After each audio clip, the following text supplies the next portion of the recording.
வெடித்து சிதறிக்கக்கூடிய இஸ்ரேலிய வீரர்கள் ஹிஸ்புல்லா வெளியிட்டிருக்கக்கூடிய வீடியோ அமெரிக்காவினுடைய காலை பிடித்ததா இன்னைக்கு ஈரான்.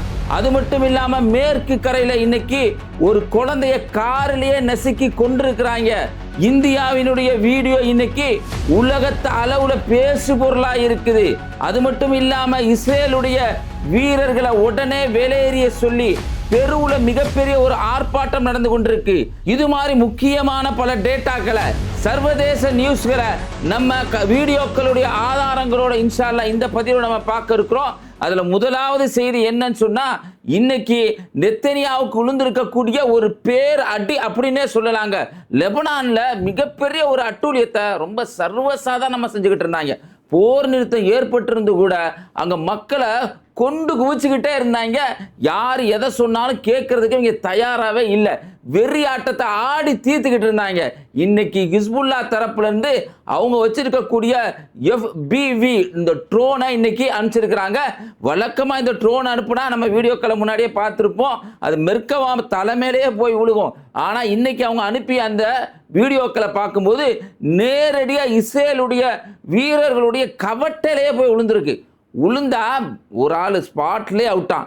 இன்னும் 5 பேர் இருக்கிறாங்களா இல்லையா, அவங்க கவலைக்கிடமா இருக்கிறாங்க அப்படிங்கிற செய்தியை I12 சேனல், அது மட்டும் இல்லாமல் I24 நியூஸஸ், அதாவது இஸ்ரேலுடைய நியூஸஸே இன்னைக்கு அதை உறுதிப்படுத்தியிருக்காங்க அப்படிங்கிற தகவல் இன்னைக்கு நம்மளுக்கு கிடைச்சிருக்கு.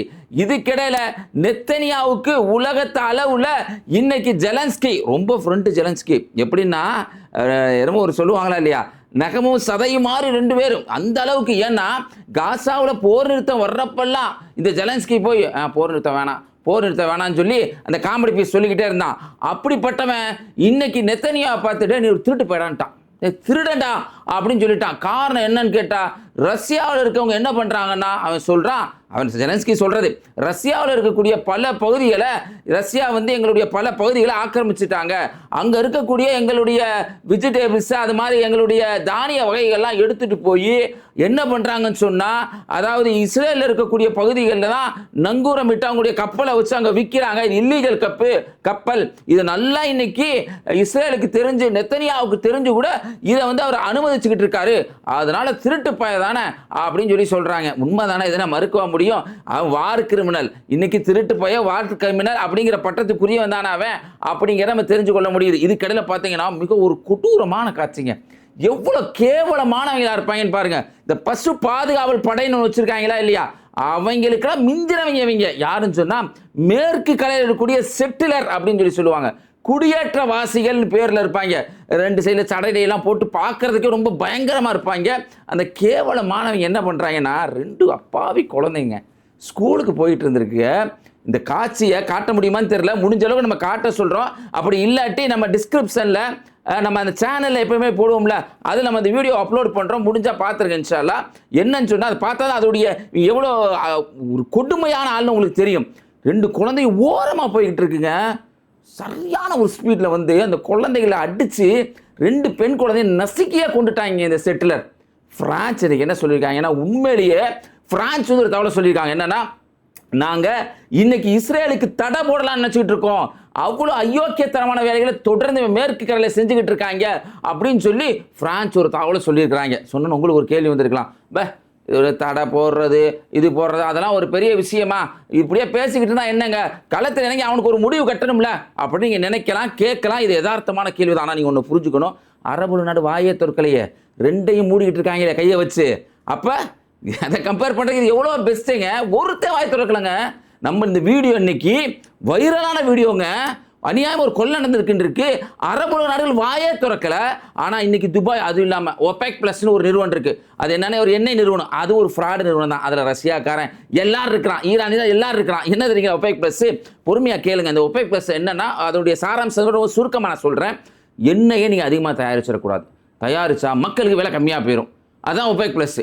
அந்த OPEC பிளஸ்ல இருந்து துபாய் இன்னைக்கு நாங்கள் வெளியில வர்றாங்க. காரணம் என்னன்னா, எண்ணெயுடைய விலை கம்மியாகும், நம்ம ஈரானுக்கு ஒரு நெருக்கடி கொடுக்கலாம் அப்படிங்கிறதுக்காக. இந்த யோசனை கூட அவங்களுக்கு சுயமா வந்திருக்காது, அமெரிக்கக்காரன் தான் சொல்லியிருப்பான் அப்படிங்கிறது நம்ம தெரிஞ்சுக்க வேண்டிய தகவல் ஒன்றா இருக்குது. இதுக்கிடையில ஈரான் கொடுத்திருக்கக்கூடிய புது ஒரு திட்டம், புது ஒரு பிளான். அல் ஜசீரா உட்பட பல நியூஸ் சேனல்ல ஹெட்லைன்ல இதுதாங்க இருக்கும். என்னன்னா, இன்னைக்கு ஹர்முஸ் ஜலசந்தியை நீங்க ஓபன் பண்ணுங்க. அது மட்டும் இல்லாம இந்த யுரேனியம் UAV இருக்குதா இல்லையா, இந்த யுரேனியத்துடைய செறிவூட்டத்தை நம்ம அப்புறமேல் பேசிக்கலாம் அப்படிங்கிற ஒரு ப்ரொபோஸை இன்னைக்கு ஈரான் கொடுத்துருக்காங்களாம். அப்படி கொடுத்த உடனே இன்னைக்கு அதை பற்றியான பரவலான பேச்சுவார்த்தைகள் எப்படி இருக்குன்னா, போர் நிறுத்தம் வந்துடும், போர் நிறுத்தம் ஏற்பட்டுரும் அப்படின்னு சொல்கிறாங்களா, பேசப்படுது. அப்படி ஏற்பட்டால் உண்மையை நம்மளும் வரவேற்கிறது தான், நம்மளுக்கு அதில் மாற்று கருத்தெல்லாம் கிடையாது. ஆனால் என்ன விஷயம்னா, அவன் சொல்கிறது என்னன்னு கோமாளி இருக்கானே ட்ரம்ப், அவன் சொல்கிறதே என்னன்னா, முதல்ல வந்து யுரேனியத்தை வந்து அதை நிறுத்தி தான் ஆகணும், அதை வந்து மாற்றுக்கிறதே கிடையாது, அதை எடுத்தே ஆகணும் அப்படிங்கிறான். அதே சமயம் இன்னொன்று என்ன சொல்கிறாங்கன்னா, அந்த ஹர்முஸ் ஜலசந்தியை ஈரான் திறக்கணுமா, அதே மாதிரி அமெரிக்கா பூட்டியிருக்கான்ல அவனை திறக்கணுமா. இது ரெண்டு பேருமே ஒவ்வொருத்தரும் கோரிக்கை வைக்கிறாங்க. அதனால இது நடக்கிறதுக்கான வாய்ப்பு இல்லை அப்படிங்கிற தகவல் பரவலாக பேசப்படுது. இதுக்கெல்லாம் நம்ம கூட சொல்லலைங்க. ஈரானில் இருக்கக்கூடிய மஜ்லிஸ் தேசிய பாதுகாப்புன்னு ஒன்று இருக்கு. அதனுடைய தலைவர் என்ன சொல்றாருன்னா, இந்த பேச்செல்லாம் ஒரு பயனற்றதுங்க, வேலைக்கே ஆகாது. எதுக்காக தெரியுமா இந்த வீட்டிங், நம்ம முன்னாடியே சொன்ன மாதிரி, கடந்த வீடியோவில் சொன்ன மாதிரியே, என்னன்னா அவங்க ஆயுதத்தை கொண்டு வந்துகிட்டு இருக்காங்க, நாங்கள் எங்களுடைய ஆயுதத்தை சேகரிச்சுக்கிட்டு இருக்கோம் அப்படிங்கிற தகவலை அவங்களுடைய மஜ்லிஸ் தேசிய பாதுகாப்பு அமைப்பு சொல்லியிருக்காங்க அப்படிங்கிற ஒரு தகவல். இதுக்கெல்லாம் ட்ரம்ப் அவனுடைய உளறல்கள், அவனுக்காக தனியாக ஒரு வீடியோ காமெடியாக போட சொல்லணும். அந்த மாதிரி ஒரு நிலை தான். ட்ரம்ப் என்ன சொல்லியிருக்காங்கன்னா, ஈரான் வந்து எங்கிட்ட கெஞ்சுறாங்க, எங்கள் காலை பிடிக்காத குறையாக சொல்கிறாங்க. என்னென்னா, அதாவது எங்களுடைய பொருளாதாரம் சரிஞ்சு போச்சு, அதனால் நீங்கள் எப்படியாவது எங்களுக்கு ஹெல்ப் பண்ணணும்னு அப்படி ட்ரம்ப் வந்து ஈரான் கெஞ்சினதாக ஒரு தகவலை பதிவு செய்கிறான். எப்பயுமே கோமாளி தானே. ஏற்கனவே ஒரு முறை சொன்னான்ல, அதாவது ஈரானில் இருக்கக்கூடிய மக்கள்லாம் என்ன விரும்புகிறாங்கன்னு, அவனை அங்கே கிழிச்சுக்கிட்டு இருக்காங்க. ஈரான் வந்து எங்களை விரும்புகிறாங்கன்னு பொய்யான தகவல் சொன்னாங்க. எங்களுடைய பொருளாதாரம் சரிஞ்சிருச்சு அப்படின்னு ஈரான் சொன்னதான் நீங்கள் சொல்லிக்கிட்டு இருக்காங்க. ஆனால் என்ன நிலைன்னா, இன்னைக்கு ஈரான் சேஃபா ஒரு ஏற்பாடு பண்ணியிருக்கிறாங்க. நீ வந்து என்னன்னா கப்பல்களை கைப்பற்ற, எங்களுடைய கப்பல்களை பிடிச்சிக்கிற, நாங்கள் என்ன பண்ணுறோம்னா சைனாவுக்கு ட்ரெயின் வழியா எப்படியாவது இந்த கச்சா எண்ணெயை கொண்டு போகிறதுக்கான ஏற்பாடை செஞ்சு அதை ரொம்ப சேஃபராக இன்னைக்கு ஈரான் கொண்டு போயிட்டு இருக்காங்க அப்படிங்கிற தகவலும் கிடைச்சிருக்கு. உலகத்தளவில் இன்னைக்கு ஒரு பேசு பொருளாக இருக்கக்கூடிய விஷயம் என்னன்னா, ஈரானுக்கு இந்த பதவி எப்படா கொடுக்கலாம், இது கொடுக்கவே கூடாது அப்படின்னு சொல்றாங்க. NPT, அதாவது அணு ஆயுத பரவல் அமைப்புன்னு ஒரு அணு ஆயுத பரவல் தடுப்பு அமைப்புன்னு ஒன்று இருக்குங்க, ஐநாவுடைய அமைப்பு. அது சைக்கிளிங்ல போஸ்டிங் கொடுப்பாங்க. அது வந்து என்ன பண்ணிட்டாங்கன்னா, இன்னைக்கு ஈரான் கொடுத்துட்டான். உடனே குதிக்கிறான், அமெரிக்கா குதிக்கிறான். டே, ஈரான்ட்டு அணு ஆயுதமே கிடையாது, ஓன்ட்டு அணு ஆயுதம் இருக்கு, நீ ஹிரோஷிமா நாகசாகியை போய் போட்டிருக்கிற. அவன் குதிக்கிறான், பிரான்ஸ் குதிக்கிறான், ஜெர்மனி குதிக்கிறான். சரி, அவங்க குதிச்சாலும் பரவாயில்ல. இதுக்கிடையில இன்னைக்கு UAE ஈரானுக்கு கொடுக்கக்கூடாது அப்படின்னு அவங்களும் குதிக்கக்கூடிய இந்த விஷயத்தை தான் இன்னைக்கு பரவலாக எல்லாரும் விமர்சனம் செஞ்சுக்கிட்டு இருக்காங்க, திட்டுக்கிட்டு இருக்காங்க அப்படிங்கிற செய்தியும் சர்வதேச அளவில் நம்ம தெரிஞ்சுக்க வேண்டிய முக்கியமான செய்திகளை ஒன்றா இருக்கு. இதுக்கிடையில் இந்தியாவில் இருக்கக்கூடிய ஒரு வீடியோ சர்வதேச அளவில் மிகப்பெரிய ஒரு பேசு பொருளை ஏற்படுத்தியிருக்கு. என்னப்பா இந்தியாவில் இப்படி ஒரு நிலையா, இப்படி ஒரு மக்களுடைய மோசமான நிலையா அப்படின்னு பல பேர் பேசிக்கிட்டு இருக்காங்க. சம்பவம் என்னன்னு சொன்னா, ஒடிசாவில் இருக்கக்கூடிய கியோன்ஜார் அப்படிங்கிற ஒரு மாவட்டத்தில் தயானாலி அப்படிங்கிற ஒரு பகுதியில் நடந்திருக்கக்கூடிய சம்பவம். ஒருத்தவர் என்ன பண்றாருன்னு சொன்னா, அவருடைய பேரு ஜிந்து முண்டா. அவர் என்ன பண்றாருன்னா, தன்னுடைய சகோதரி, தன்னுடைய தங்கச்சி இறந்து போயிடுறாங்க, தங்கச்சியுடைய கணவர் இறந்து போயிடுறாங்க, தங்கச்சியுடைய புள்ளை இறந்து போயிடுறாங்க. இன்னைக்கு என்ன பண்ணா, அவங்களுடைய பேர் வந்து சகோதரிய பேர் வந்து கால்ரா. அவங்க என்ன பண்ணுறாங்கன்னா, கால்ராவுடைய அக்கௌண்ட்டில் 20,000 பணம் இருந்திருக்கு. அதை அவர் போய் ஜிந்து முண்டா போய் பேங்க்கில் கேட்டிருக்காரு. நீங்கள் பேங்க்கில் போனால் உருப்படியாக பதிலே சொல்ல மாட்டாங்கல்ல, சில பேங்க்கில் கால் வந்துட்டே இருப்பாங்க, பக்கத்தில் இருக்க பொம்பளைட்ட என்ன சாப்பாடு அப்படின்னு கேட்டுக்கிட்டு இருப்பாங்க. இப்படி தான் பல பேங்க்கில் இருக்குது. சில பேங்க் விதிவிலக்காக இருக்கலாம். இதை பேங்க்கில் போய் அவர் கேட்டிருக்காரா, ஒரு பெரிய ஒரு படிப்பறிவு உள்ள ஒரு மனிதர் கிடையாது, சரியாக பதில் சொல்ல போல. அந்தமா கூட்டம் தான் கிடைக்கும், அந்தமா கூட்டம் தான் கிடைக்கும் அப்படின்னு சொல்லியிருக்காங்க. இவர் என்ன பண்ணிட்டாரு, 3 கிலோமீட்டர் தள்ளி கல்லறை இருக்குது, போய் அங்கே நோண்டி அந்த பிரேதத்தை எடுத்து நோண்டி முதுகில் தூக்கி வச்சுக்கிட்டு சுமந்தே போய் பேங்க்குக்கு போய் பேங்க்கில் வச்சு இந்தாடா இப்போயாவது பணத்தை கொடுக்கடான்னு கேட்க, கொதிச்செழிஞ்சு போய் அது ஒரு வீடியோவாகி இன்டர்நேஷனல் வீடியோவாக போய் அதுக்கப்புறம் அவருக்கு அந்த 19,400 ரூபாய் பணம் அதை கொடுத்து அதை வீடியோ போட்டிருக்கிறாங்க. அங்கே இருக்கக்கூடிய பிஜேபி எம்எல்ஏக்கள் சுரேஷ் போன்றவர்களாம் இப்படி நடந்ததெல்லாம் வருந்தத்தக்கதுப்பா, கேவலமானதுப்பா, இதெல்லாம் ஏற்றுக்கொள்ள முடியாதுப்பா அப்படின்னு அவங்க பேசிக்கிட்டு இருக்காங்களாம். இதுக்கெல்லாம் நம்ம கவனிக்க வேண்டிய இன்னொரு இந்தியா சார்ந்த ஒரு முக்கியமான செய்திங்க. இப்படி மக்கள் படிப்பறிவு இல்லாமல் இருக்கிறாங்க. ஃபரீதாபாத்தில் பல்லா அப்படிங்கிற ஒரு மாவட்டத்தில் ஒரு சம்பவம் நடந்திருக்கு. என்னன்னா, 18 மாத குழந்தைய நீலம்ங்கிற ஒரு அம்மா என்ன பண்ணுறாங்கன்னா, ஓடையில் போட்டு திணிச்சு, காவாயில் போட்டு திணிச்சு கொண்டுறாங்க. காரணம் என்ன, 6 மகள்ங்க, என்ன வளர்க்க முடியலங்க, வறுமைங்க அப்படின்னு அந்த அம்மா சொல்லியிருக்கிறாங்க. இந்த செய்திக்கு மத்தியில் தான் இன்றைக்கி பார்த்தீங்கன்னா சாஸ்திரின்னு ஒரு சாமியார், இந்த சாமியார் என்ன பண்ணுறாருன்னா, கடந்த ஏப்ரல் மாதம் ஒரு 24ஆம் தேதி நாசிக்கில் ஒரு மீட்டிங் நடக்குது, RSS உடைய மீட்டிங். அதில் போய் அவர் இருந்துக்கிட்டு எல்லாரும் 4 குழந்தைகளை பெற்றுக்குங்கப்பா, எல்லாரும் 4 குழந்தைகளை பெற்றுக்கிட்டு ஒன்று RSSக்கு கொடுங்க. எதுக்கு? கொலை செய்கிறதுக்கா? சுரேஷ் மின்னி ஒருத்தர் புத்தகம் எழுதுனாரா இல்லையா, நரக மாளிகைன்னு, அதில் எவ்வளோ இந்துக்கள் நாங்கள் கொண்டோம் அப்படிங்கிறத அவர் ஒப்புதல் வாக்குமூலம் கொடுத்துருக்கிறாரு. அப்படிப்பட்ட RSSக்காக குழந்தைகளை பெற்று கொடுக்கணுமா? சரி, நம்மளுக்கு ஒரு டவுட் ஐயா, சாட்சி கூட ஒரு டவுட்டு. இந்த மனைவியை அப்படி விட்டு நடு ரோட்டில் விட்டு ஓடியாந்துடுறாங்க. சில பேர் ஒருத்தர் இல்லைங்கிறான், அவனை எப்படி பெற்றுக்குவான்? உங்களுக்கு எதாவது தெரியுமா அதை பற்றி? தெரிஞ்சாலும் தெரிஞ்சிருக்கும். எங்கள் ஏரியா நிறைய சிமிலி விளக்கெல்லாம் இருக்குங்க ஐயா, ஒரு தவளுக்காக சொல்லிக்கிறோம். இப்படியே இதாடா இன்னைக்கு அவன் படிப்பறிவு உள்ள அவருக்கு. இந்த சம்பவத்தை பாருங்க, இன்டர்நேஷனலில் பெரிய அளவுக்கு வைரல் ஆகிட்டு இருக்கு. ஜிந்து முண்டாவுக்கு படிப்பறிவு இல்லாமல் ஆயிடுச்சு. இன்னைக்கு அந்த 18 மாத குழந்தைய கொண்டு போய் நீலங்கிற அம்மா ஒரு ஓடையில் போய் புதைக்கிறாங்க, காவாயில் புதைக்கிறாங்க. அவங்களுக்கு கல்வி அறிவை கொடுப்பது, நாட்டுடைய வளர்ச்சியை பற்றி பேசாமல் அவன் என்ன பெற்றுக்கணும், அவன் என்ன ட்ரெஸ்ஸு போடணும், அவன் என்ன சாப்பிடணும், உங்கள் வேலையை பாருங்களேன்டா, மனித நேயத்தை போதிங்களேன்டா, ஏன்டா இப்படி வெறி பிடிச்சி அலையிறீங்க அப்படின்னு நம்ம சொல்லலை, நெட்டிசன்கள்லாம் அப்படி பேசிக்கிறாங்க அப்படிங்கிற தகவலை நீங்கள் அறிஞ்சுக்கணும். இதுக்கிடையில் பார்த்தீங்கன்னா ஜெர்மனியுடைய மெர்ஸ் ஒரு தகவல் சொல்லியிருக்காரு, அந்த நாட்டினுடைய அதிபதி மெர்ஸ் ஒரு தகவலை சொல்லியிருக்காரு. ஈரான் தொடர்ந்து டிப்ளமேட்டிக்காக ஹேண்டில் பண்ணி, அதாவது ஒரு அமெரிக்காவுக்கு ஒரு அவமானத்தை ஏற்படுத்திக்கிட்டு இருக்காங்க, கண்டுக்கவே மாட்டேங்கிறாங்க, என்ன வந்தாலும் பார்த்துக்கலாம்டா அப்படிங்கிற மாதிரி இருக்கிறாங்க அப்படிங்கிற தன்னுடைய தகவலை சொல்லிட்டு, அதே மாதிரி ஈரான் மேல ஒரு விமர்சனமும் வைக்கிறார். என்னன்னா, இப்படி ஈரான் இருக்கக்கூடாது, இறங்கி வரணும் அப்படின்னு சொல்றாரு. காரணம் என்னன்னா, ஜெட்டுக்கு கொடுக்குற ஃபியூல், அந்த ஃபியூல் எங்க இருந்து எடுப்பாங்கன்னா, இந்த கச்சா எண்ணெய் பீப்பாய் சொல்றாங்க, பேரல்னு சொல்றாங்களா, அதுதாங்க. அதில் 159 லிட்டர் இருக்கும். அதில் 43% பார்த்தீங்கன்னா பெட்ரோல், 23% பார்த்தீங்கன்னா டீசல், 12% அதர், 3% ஜெட்டுக்கான ஃபியூல் அதுல இருந்தா எடுக்கணுமா, அந்த 159 லிட்டர்ல தான் எடுக்கணுமா. இன்னைக்கு ஜெட் ஃபியூல் வந்து பாத்தீங்கன்னா ஐரோப்பாவுடைய கண்டத்துல பெரும்பாலும் இல்லையா, எல்லாரும் பதறி அலறாங்க, பதறி போயிருக்கிறாங்க. அதனால அந்த ஃபியூல் கிடைக்கணும் அப்படிங்கிறதுக்காகவும் மெர்சி பேசியிருக்கிறாரு அப்படிங்கிற ஒரு தகவலும் கிடைச்சிருக்கு.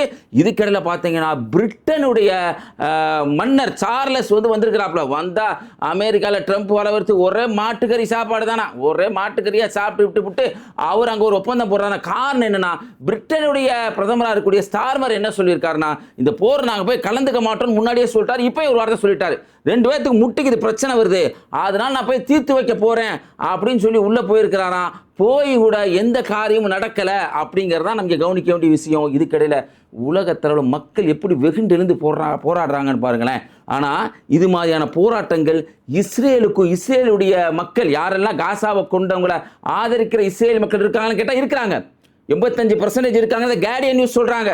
அப்படிப்பட்ட மக்களுக்கெல்லாம் உலகத்தளவுல குழந்தைகளை கொல்றவங்க, மனிதர்களை கொல்றவங்களுக்கு ஏற்படக்கூடிய கேவலமான நிலையை பாருங்க. பெரு நாட்டில் போயிருக்காங்க, போய் அங்கே வந்து என்னன்னா ஒரு நிகழ்ச்சிக்காக இஸ்ரேல் வீரர்கள்லாம் போயிருக்க இடத்துல அங்கே இருக்கக்கூடிய மக்கள் கூடிட்டாங்க. சும்மா ஆர்ப்பாட்டமாக கூடினதில்லை, சும்மா தேசிய அங்கே வந்த மக்கள் அவங்க கூடி பாலஸ்தீனத்தை கொண்ட மக்கள் தானடா, குழந்தைகளை கொண்ட மக்கள் தான், நீங்களாம் வெளியேறுங்கடான்னு சொல்லி மக்கள் இன்னைக்கு என்ன பண்ணா, அங்கே போராடி இருக்காங்க, வெகுண்டதுலேருந்து தன்னார்வமாக அங்கே போராடி இருக்காங்க. அந்த வீடியோ இன்னைக்கு வைரலாக இருக்கு அப்படிங்கிற நம்ம தெரிஞ்சு கொள்ள முடியுது. ஒவ்வொரு வீடியோவுடைய கடைசி பகுதியிலும் காசா மக்களுடைய கண்ணீர் கதையை நம்ம தொடராக சொல்லிக்கிட்டு வர்றோம். அப்படிப்பட்ட கண்ணீர் கதைகளில் ரொம்ப உருக்கமான கண்ணீர் கதைகளில் இதுவும் ஒன்றுங்க. 2024 பிப்ரவரி 11 கான் யூனிஸில் இருக்கக்கூடிய நாசர் மருத்துவமனை பக்கத்தில் நடந்த ஒரு தாக்குதல். ஒரு அழகிய குடும்பம், அந்த குடும்பத்தில் பார்த்தீங்கன்னா கிட்டத்தட்ட ஆண் குழந்தைகளே வந்து ஒரு 5 ஆண் குழந்தைகள், அவருடைய தகப்பனார், தாய் எல்லாரும் சேர்ந்து வாழ்கிற ஒரு குடும்பத்தில் எந்தவித முன்னறிவிப்பும் இல்லாமல் அந்த வீட்டில் ஒரு குண்டை போடுறாங்க. அந்த குண்டு போட்ட உடனே அங்கே இருக்கக்கூடிய அப்துல்லா, அவருக்கு 29 வயசு, அவர் அடிபடுறாரு, பயங்கரமான ஒரு பாதிப்புக்கு உள்ளாகிறாரு. உள்ளானவுடனே அவருடைய தகப்பனார் வந்து என்ன பண்ணுறாருன்னு சொன்னால், இப்ராஹிம், அவருடைய தகப்பனார் பேர் இப்ராஹிம், காப்பாற்றுறதுக்காக மகனுக்கு என்னாச்சு அப்படிங்கிறதுக்காக போய் பார்க்க போகிறாரு. பார்க்க போனால் அந்த சமயத்தில் குண்டு போட்டதுக்கப்புறம் ஒரு ட்ரோனை உள்ளே அனுப்பி அவரையும் சுடுறாங்க. அவருடைய முதுகு தலையெல்லாம் அடிபடுது.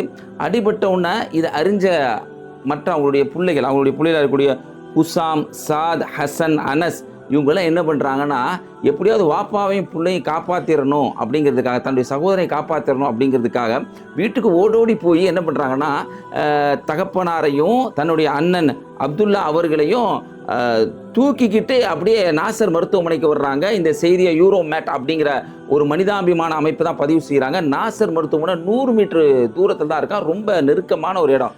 தூக்கிட்டு வர்றப்ப ஸ்னைப்பர்ஸை வச்சு முதல்ல என்ன பண்ணுறாங்கன்னா யார் அடிபட்டு வந்த அப்துல்லாவையும் சுடுறாங்க. அதை தூக்கிட்டு வந்த ஹசன் அவர்களை, ஹுசாம் அவர்களை எல்லாத்தையும் சுடுறாங்க. சுட்டவுன்னா அவங்களுடைய தாயார் இருக்கிறாங்க, அவங்க என்ன பண்ணுறாங்க, அவங்களுடைய பேர் தஹானே ஹம்தான். அவங்க என்ன பண்ணுறாங்கன்னா தன்னுடைய கணவர் இப்ராஹிமை போய் அவரை கூப்பிட்டுட்டு ஹாஸ்பிட்டலுக்கு எப்படியா போயிடலாம், 100 மீட்டர் தானே இருக்குன்னு சொல்லி கூட்டுற பார்க்குறாங்க.